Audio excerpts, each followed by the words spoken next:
छुट्टी हुई तो ऐसा लगता है कि अब फीवर आ जाएगा। अब फीवर आता भी क्या वजह होती है इसकी वजह ये होती है कि अगर कोई इन्फेक्शन हुआ है इन जनरल कंडीशन, उसके अगेंस्ट मॉडल साइन जो करते हैं, साइटोकाइन बनते हैं, इंटरल्यूकिन बनता है, इंटरल्यूकिन प्रोस्टाग्लैंडिन बनाता है, प्रोस्टाग्लैंडिन क्या करता है, सेट पॉइंट को चेंज करके 38 पे ले जाता है। अब बॉडी का टेम्परेचर था पहले 37, अब हो गया 38, है ना। अब सेट पॉइंट ऊपर चला गया, तो बॉडी क्या रिस्पॉन्स करेगी, बॉडी ये रिस्पॉन्स करेगी कि बॉडी में हीट जनरेट होना चाहिए, तभी तो 38 डिग्री टेम्परेचर तक जाएगा।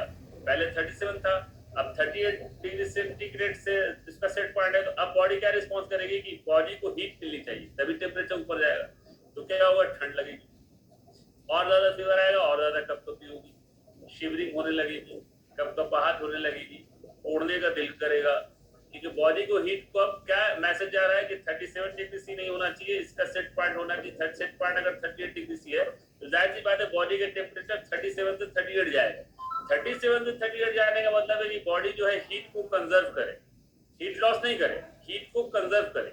हीट को कंजर्व करने का मतलब है शिवरिंग, हीट को कंजर्व का मतलब है ठंड का एहसास होना, हीट को कंजर्व होने का मतलब है कि इंसान को हीट। इसीलिए फीवर में क्या होता है, जब जैसे ही फीवर स्टार्ट होना होता है या जब फीवर आता है इंसान को ठंड लगती है। ठंड इसलिए लगती है कि सेट पॉइंट ऊपर चला गया, अब बॉडी को हीट कंज्यूम करना है, ज्यादा हीट प्रोड्यूस करना है, ज्यादा हीट की जरूरत है, तो 101 102 डिग्री चला गया।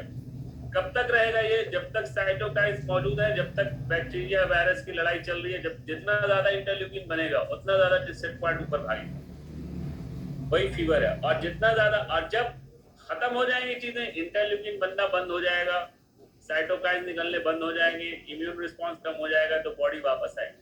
अब जब हम दवा देंगे, कौन सी दवा देंगे, जितनी भी ऐसी दवा देंगे जो एंटी इंफ्लेमेटरी है, चाहे वो पैरासीटामोल हो, चाहे वो एस्पिरिन हो, चाहे वो कैम्प्टोफिलिन हो, कुछ भी हो, ये इन्फेक्शन होने के बावजूद फीवर को कम कर देती है ना। इन्फेक्शन होने के बावजूद फीवर को कम कर देती है। जैसे ही दवा का असर खत्म होता है, फीवर फिर वापस आता है।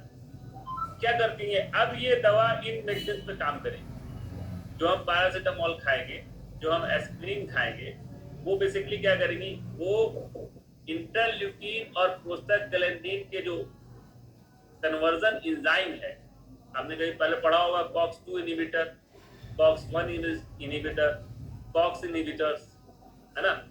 कार्बोक्सिल ऑक्सीजन एंजाइम है जो प्रोस्टाग्लैंडिन को बनाता है, उसको ब्रेक डाउन करेगा। उससे क्या होगा, उसको ब्रेक डाउन करेगा, उसको ब्रेक डाउन करेगा तो प्रोस्टाग्लैंडिन का फॉर्मेशन जो है वो रुक जाएगा। प्रोस्टाग्लैंडिन का फॉर्मेशन रुक जाएगा तो सेट पॉइंट जो है वो वापस नीचे आएगा, और जो टेम्परेचर बढ़ाने की कम हो जाएगी, फीवर कम हो जाएगा। फीवर कम करने के लिए क्या करता है, जैसे ही आप दवा खाएंगे, अब सेट पॉइंट को नीचे लाना है, सेट पॉइंट नीचे आ गया तो क्या होगा, वापस अपनी जगह पर नीचे आ गया, तो जाहिर सी बात है हाई टेम्परेचर से लो टेम्परेचर पे आना है। हाई टेम्परेचर से लो टेम्परेचर आने का मतलब है हीट लॉस। हीट लॉस कैसे होगा, हीट लॉस होगा स्वेटिंग से, हीट लॉस होगा blood high blood flow to the peripheral part. इस तरह उस कंडीशन में क्या होगी, जब फीवर उतरने वाला होगा, यानी कि सेट पॉइंट के नीचे हाई टेम्परेचर से नीचे आ रहे हैं, उस वक्त क्या होगा, आपको गर्मी लगने लगेगी। उस वक्त क्या होगा, आपको पसीना आने लगेगा। उस वक्त क्या होगा, आपको ब्लड जो है पेरिफेरल की तरफ मूव करेगा हीट लॉस कराने की। यही वजह है कि जब फीवर होता है तो ठंड लगती है, और फीवर उतरता है तो स्वेटिंग होती है। क्यों, क्योंकि सेट पॉइंट 38 डिग्री गया तो फीवर हो गया, तो हीट प्रोडक्शन बढ़ाई, नीचे आया तो 37 डिग्री से आया तो हीट लॉस कीजिए, हाई टू लो टेम्परेचर पे आइए। और दवाई इस्तेमाल करेंगे तो क्या होगा, जो साइटोकाइन बनते रहेंगे, लड़ते इंटरल्यूकिन से बनते हैं, वो पाथ को कट कर देगा। इंटरल्यूकिन से प्रोस्टाग्लैंडिन के बनने का जो प्रोसेस है उसको वो कट कर देगा, एंजाइम को जो कट कर देगा जो बनाता है, जिससे क्या होगा, वापस टेम्परेचर जो है वो कम हो जाएगा। ये पूरा मैकेनिज्म चलता है फीवर के एस्पेक्ट। इसलिए फीवर का खत्म होने का मतलब है, दवा खा के अगर फीवर खत्म हो जाए, ये मतलब नहीं होता कि इन्फेक्शन खत्म हो गया। इन्फेक्शन तो जब खत्म बनाएगा जब नेचुरली जब वो इंटरल्यूकिन बनना बंद हो जाएगा, इंटरल्यूकिन बनना बंद हो जाएगा तो नेचुरली जो है सेट पॉइंट अपनी जगह पे आ जाएगा, इंसान ठीक हो जाएगा। लेकिन दवा से कर रहे हैं तो वो टेम्पोररी होता है जब तक इन्फेक्शन खत्म ना हो। अब इसमें यूनानी में जो होम्योपैथी का कंसेप्ट है, यूनानी में कंसेप्ट अलग है। यूनानी में क्या किया है, जो इन्फेक्शन की वजह से होम्योपैथी है उसको अलग रखा है जो किसी और वजह से टेम्परेचर बढ़ रहा है वो अलग रखता है। ये अच्छी बात है कि हर चीज जो है इन्फेक्शन के थ्रू नहीं होती। इतनी बात समझ में आ रही है? आई है ना? बात समझ में आ गई? ये चीजें ये मॉडर्न से ये चीज रिलेटेड है, कन्वेक्शन इवेपोरेशन सेट पॉइंट से। अब इसी में एक दूसरी बात आ रही है जिसको हम कहते हैं सन स्ट्रोक। गर्मी के मौसम में सन स्ट्रोक का क्या मतलब होता है? एक होता है सन स्ट्रोक और एक होता है फीवर। सन स्ट्रोक का मतलब है without alter the set point internal temperature increase and affects the body organ, if especially brain, उसको हम कहते हैं सन स्ट्रोक। सन स्ट्रोक में क्या होता है? सन स्ट्रोक में बाहर का टेम्परेचर बहुत ज्यादा रहता है और वो टेम्परेचर कंटिन्यू बॉडी में ट्रांसफर हो रहा होता है रेडिएशन के through, high temperature to low. उसमें इंटरनल टेम्परेचर को क्या करता है? इंटरनल टेम्परेचर को बढ़ा देता है। बॉडी में इतनी सलाहियत नहीं रहती कि अपनी हीट को जो इंटरनल प्रोडक्शन हो रहा है, जो बाहर से जो हीट आ रही है उसको लॉस कर सके। कंटिन्यू धूप में खड़ा हुआ आदमी काम कर रहा है खेत में, तो क्या होगा? Continue high temperature 40 degree to 37 degree C transfer होता रहेगा, कंटिन्यूअस आता रहेगा। अब उसको गर्मी लगती रहेगी। इंटरनल टेम्परेचर अब यहाँ पे क्या हो रहा है? यहाँ पे जो इंटरनल टेम्परेचर बढ़ रहा है, इस बात का खास यह है, यहाँ पे जो इंटरनल टेम्परेचर बढ़ रहा है वहां पे सेट पॉइंट में कोई चेंज नहीं आ रहा है। सेट पॉइंट 37 डिग्री सी है और बॉडी उसको मेंटेन नहीं कर पा रही है without because of high environmental temperature. अब जब बॉडी मेंटेन नहीं कर पा रही, जब हाई और उसके बावजूद इंटरनल टेम्परेचर बढ़ता जा रहा है, अब बॉडी में जो रिस्पांस आएगा वो बॉडी में रिस्पांस आएगा हीट लॉस करने का, कि किसी भी तरह से हीट लॉस किया जाए। तो वैसे क्या होगा? सबसे पहले उसको बहुत तेज पसीना आएगा, पसीना आने लगेगा, इवन पसीने से क्या होगा? उसका प्रॉब्लम सॉल्व नहीं होगा। पसीने से क्या होगा कि पसीना आ भी रहा है तब भी उसका टेम्परेचर बढ़ता चला जाएगा क्योंकि बाहर का टेम्परेचर बहुत ज्यादा है। और उस पे हाई टेम्परेचर क्या होगा तो बॉडी के ऑर्गन जो है काम करना बंद करेंगे, एंजाइम ब्रेक डाउन होगा और बॉडी जो है ब्रेन पे असर करेगा, फिट आ जाएगी। तो फिट आना है कि अगर सही नहीं हुआ, पानी वानी से नहीं इलाज किया गया तो उसकी डेथ भी हो जाएगी। तो यहाँ पे डिफरेंट चीज है। Sun stroke, high internal temperature without any alteration of set point. ये बात याद रखें। सन स्ट्रोक का मतलब है, लू लगने का मतलब है high internal temperature without alteration of set point by the hypothalamus. Fever का मतलब है high internal temperature alter the set point, इससे रिस्पांस बिल्कुल बदल जाता है। फीवर की कंडीशन में ठंड लगने लगती है, सन स्ट्रोक के टाइम पर बहुत ज्यादा गर्मी लगती है। ये फर्क है ना? अब आ जाइए हम लोग यूनानी पोर्शन पे। इतनी सारी बात हो, कुछ चीजें इसमें याद करनी।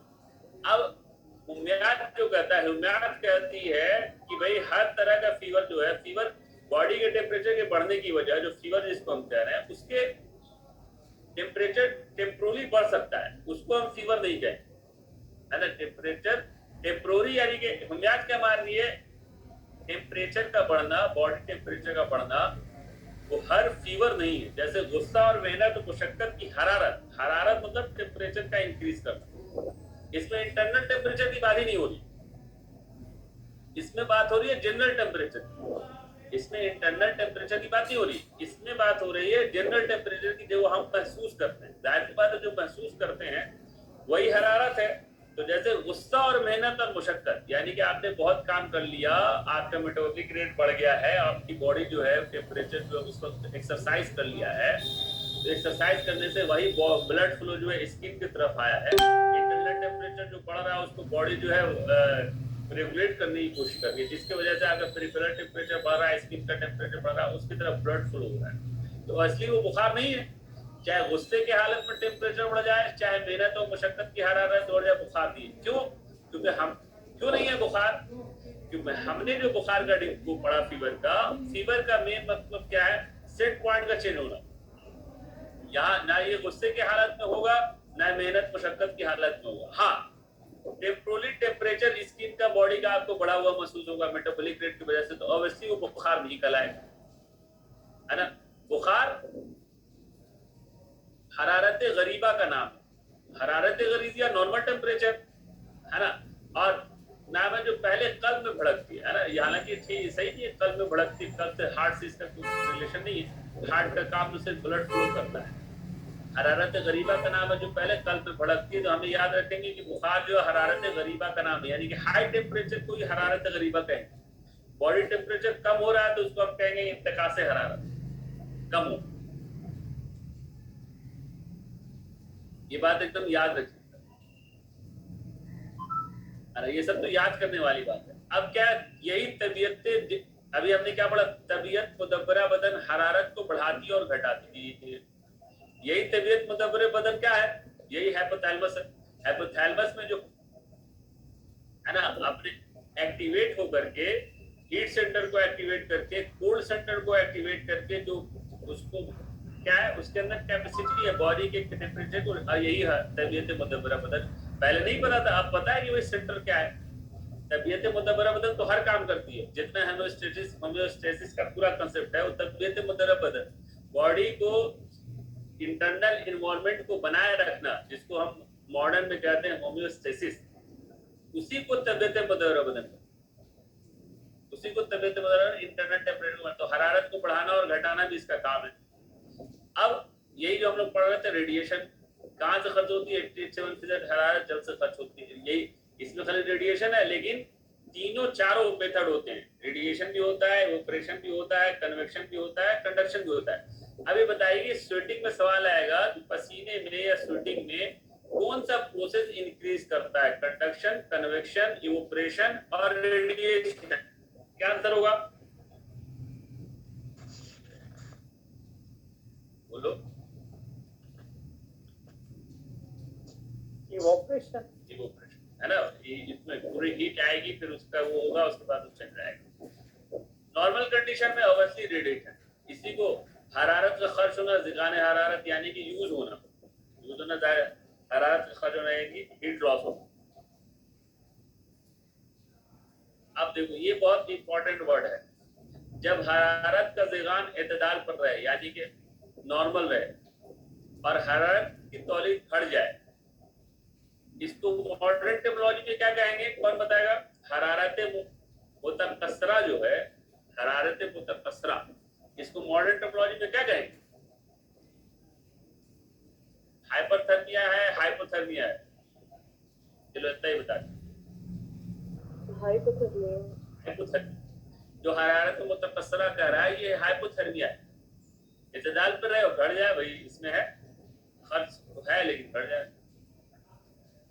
जो हमारे इसके लिए मौजी मादा या सुन्नी मादा इस्तेमाल होता है, जिसकी वजह से टेम्परेचर बढ़ता है, जो अभी बता रहा था, जो किसका जिक्र आ रहा था, अभी जिक्र आ रहा था साइटोकाइन्स का, अभी जिक्र आ रहा था इंटरल्यूकिन का, अभी जिक्र आ रहा था प्रोस्टाग्लैंडिन का, जो बैक्टीरिया उसकी वजह से होता है। अब देखो इसने कितनी कायदे की बात लिखी है, एतनाकुर रहम। एतनाकुर रहम किस वक्त है, मॉडर्न में क्या कहलाता है? हिस्टीरिया कहलाता है। अब इसमें इस हिस्टेरिकल कंडीशन में जो बुखार होता है वो अजबी होता है। जाहिर सी बात है जो बीमारी है हिस्टीरिया की, ये जाहिर सी बात है नर्व से रिलेटेड है, नर्व की प्रॉब्लम है। इसमें जो टेम्परेचर इंक्रीज करेगा वो अजबी होगा। तनाकुरम में सवाल आ सकता है असली है कि क्या है, तो भाई तनाकुरम में जाहिर सी बात है जो बुखार होगा बहुत टेम्पोररी कंडीशन में आएगा, वो ये नर्व सब कुछ नर्व है, हाइपोथैलेमस से जुड़ा थोड़ा टेम्परेचर बढ़ जाएगा तो उसको असली कहेंगे, है ना।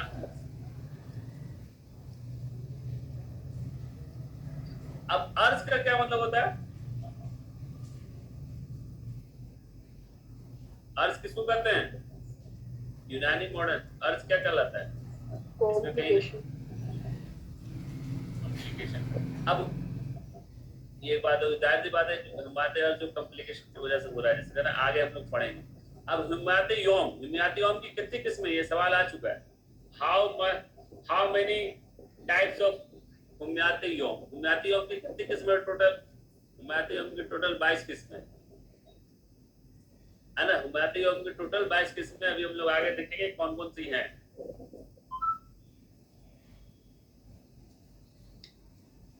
जैसे बेदारी से लाख हो, इंसोम्निया बेदारी से लाख हो, जाग रहा था, तो जब भी देखिएगा अगर आप रात भर जाग गए तो सुबह में आपको अपने टेम्परेचर जो है बढ़ा हुआ महसूस हो एकदम, और फिर सो जाएंगे तो फिर वो ठीक हो जाए। तो ये सब बातें क्या है, ये सब बातें आपको याद करनी है, इसमें कुछ समझना नहीं है, इससे एकदम रट जा रहा है कि हाँ ये है। अगर सवाल आया कि तुखमा बेदारी तो याद रहेगी तुखमा, इंडाइजेशन तुखमा और बेदारी के बुखार है, उम्मे यौम है ना, कुछ भी आ सकता है। उम्मे यौम लिखा हुआ है, गिब्बे लाजमा लिखा हुआ है, गिब्बे दारा लिखा हुआ है, कुछ भी लिखा हुआ है, अफूनी बुखार लिखा हुआ है, तो हमें मालूम होना चाहिए बेदारी का बुखार है, उम्मे यौम में आता है। ठीक, ये अब सवाल अफूनत, खून, खून में अफूनत अगर क्या कहता है, जब अफूनत खून या बदन के किसी रतूबत के साथ वाबस्ता होती है तो उसे हुम्मे अफूनिया कहते हैं, या हुम्मे खिल्तिया भी कहते हैं। खिल्त से रिलेटेड है तो खिल्तिया हो गया, इसमें याद कुछ नहीं करता, क्योंकि खिल्त से रिलेटेड है तो हुम्मे खिल्तिया, बॉडी फ्लूइड से रिलेटेड है। खून, खून में सारे खिल्त मौजूद है, सौदा भी है, सफरा भी है, दम भी है, तो जाहिर सी बात है इसको हम क्या कहेंगे, हुम्मे खिल्तिया कहें। और उम्मे उफूनिया कहें, जो खूनत की वजह से हो रही। अब हुम्मियात गैर उफूनिया, हुम्मियात गैर उफूनिया ही वो बुखार है जिसको हम क्या कह रहे हैं, एक रोजा बुखार, हुम्मे यौम कह रहे हैं। अफूनी है तो वो लंबा चलेगा, गैर अफूनी है ज्यादा से ज्यादा किसी वजह से हुआ है तो वो जल्दी खत्म हो जाएगा। हाँ, यहाँ पे देखिए पढ़ाना मेन चीज है। यहाँ पे जब कंफ्यूजन कहाँ पे होता है, जब हम पढ़ते हैं लाजमा